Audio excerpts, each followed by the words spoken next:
দেখতে কাঁচা হলুদ বর্ণ, ছোট আকারের দৃষ্টিনন্দন ফুল। একবার দেখলে চোখ ফেরানো দেয়, ইচ্ছে হবে ছুঁয়ে দেখতে। কেউ বা আবার চাইবেন ছিঁড়ে খোঁপায় গুজে রাখতে। কিন্তু এই সুন্দরের পিছনে লুকিয়ে আছে ভয়ঙ্কর উপাদান। এই গাছের কাছে গেলেই শুরু হতে পারে গুরুতর শ্বাসকষ্ট, শরীরে পড়তে পারে ফোস্কা, হতে পারে র্যাশ। দিন দিন এই ফুল ছড়িয়ে পড়ছে বিভিন্ন অঞ্চলে। সবাইকে সতর্ক করতে রেড অ্যালার্ট জারি পর্যন্ত করা হচ্ছে। হলুদ ফুলে ছেয়ে থাকা গাছটির নাম ইনস্টিংনেট। রাশি রাশি হলুদ ফুল দেখলেই ছবি তুলতে নেমে পড়তে ইচ্ছে করবে যে কারো।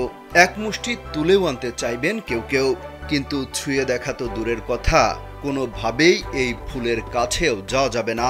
অ্যারিজোনা বিশ্ববিদ্যালয় জানিয়েছে, না চিনে এই ফুল ভুল করে কেউ ধরলে ভয়াবহ শ্বাসকষ্ট শুরু হতে পারে। এই গাছের কারণেই কিনা যুক্তরাষ্ট্রের অ্যারিজোনার একটি জনপ্রিয় পিকনিক স্পট 1 মাসের জন্য বন্ধ ঘোষণা করা হয়েছিল। শুধু অ্যারিজোনাতেই নয়, বিভিন্ন অঞ্চলে এই আগাছা ফুল ছড়িয়ে পড়েছে, যা নিয়ে রীতিমতো আতঙ্কিত মার্কিনীরা। এই গাছের কাছে যেন কেউ না যায়, এজন্য সবাইকে সচেতন করতে সতর্কতা জারি করা হয়। বলা হয় কোনোভাবেই নিয়ন্ত্রণ করা যাচ্ছে না, মানুষ যেন এই ফুল গাছের কাছে না যায়, এজন্য বিভিন্ন এলাকায় সাইনবোর্ড, বিলবোর্ড টাঙিয়ে দেওয়া হয়েছে। মার্কিন গণমাধ্যমগুলো বলছে, ইনস্টিংনেটের সরু সবুজ ডালপালাগুলোতে সুন্দর হলুদ ফুল ফোটে।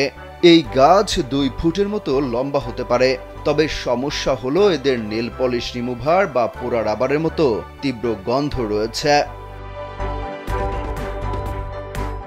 ঝামেলা আরও আছে, শরীরে ফোস্কা বা র্যাশ উঠতে পারে এই গাছের কারণে।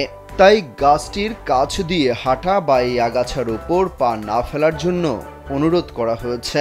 অ্যারিজোনার নেটিভ প্লান্ট সোসাইটির কর্মকর্তারা বলছেন, 2016 ও 2018-19 সালের আর্দ্র শরৎ এবং শীত মৌসুমে ম্যারিকোপা কাউন্টিতে ইনস্টিংনেট প্রবলভাবে ছড়িয়ে পড়েছিল, যা নির্মূল করা যাচ্ছে না।